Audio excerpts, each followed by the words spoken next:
និស្សិតសាកលវិទ្យាល័យកម្ពុជាកូរ៉េធ្វើសកម្មភាពស្ម័គ្រចិត្តអប់រំអនាម័យសុខភាពនិងបរិស្ថានសម្រាប់សិស្សានុសិស្សនៅសាលាបឋមសិក្សាសន្តិភាពក្នុងខេត្តកំពង់ស្ពឺ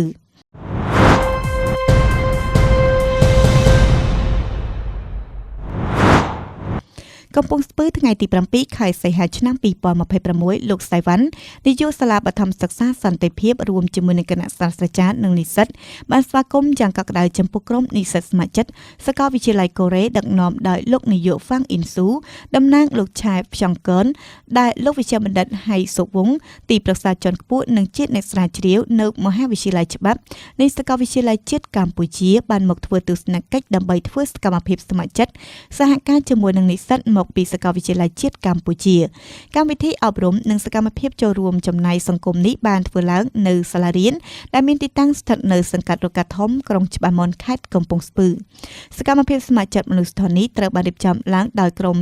ប្រឹក្សាសាកលវិទ្យាល័យកូរ៉េសម្រាប់សេវាសង្គមក្រោមក្រសួងអប់រំនិងអនុវត្តដោយកូសៀនជាផ្នែកមួយនៃគំនិតដូចដើមមិត្តភ័ក្តិពិភពលោកកូរ៉េដែលជាសកម្មភាពធ្វើជាលើកទី50ក្នុងឆ្នាំ2026លោកសៃវ៉ាន់នាយកសាលាបឋមសិក្សាសន្តិភាពបានសម្ដែងការអរគុណយ៉ាងជ្រាលជ្រៅ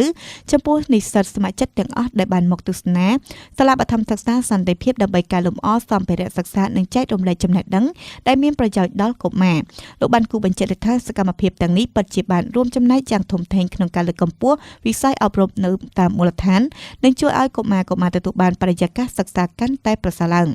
ឆ្លៀតក្នុងឱកាសនោះលោកនាយកហ្វាំងអ៊ីនស៊ូប្រធានក្រុមនិស្សិតស្ម័គ្រចិត្តតាំង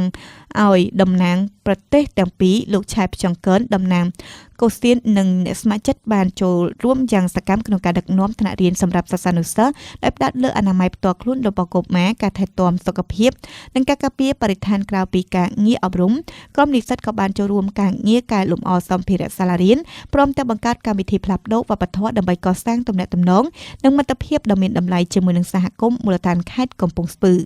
លោកនាយកហ្វាំងអ៊ីនស៊ូបានលើកឡើងបន្តទៀតថាការរៀបចំកម្មវិធីដែលឈានមកដល់លើកទី50នេះគឺពិតជាមានអត្ថន័យធំធេងណាស់ហើយសកម្មភាពរួមគ្នា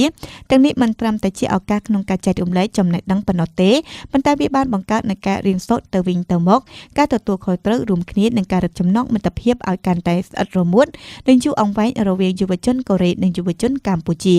លោកហ្វាំងអ៊ីនស៊ូនិងតំណាងក្រុមនិស្សិតបានបង្ហាញយ៉ាងច្បាស់ពីកិច្ចសហប្រតិបត្តិការយ៉ាងជិតស្និទ្ធរវាងធនធានយុវជននៃប្រទេសទាំងពីរក្នុងការចូលរួមចំណែកអភិវឌ្ឍវិស័យអប់រំនៅតាមមូលដ្ឋានជួយឲ្យកុមារទទួលបានការរស់នៅស្អាតធានាបាននូវសុខភាពល្អនិងបរិស្ថានសាលារៀនបៃតងព្រមទាំងរួមចំណែកលើកកម្ពស់ការយល់ដឹងពីវប្បធម៌រវាងគ្នាទៅវិញទៅមកឲ្យកាន់តែទូលំទូលាយ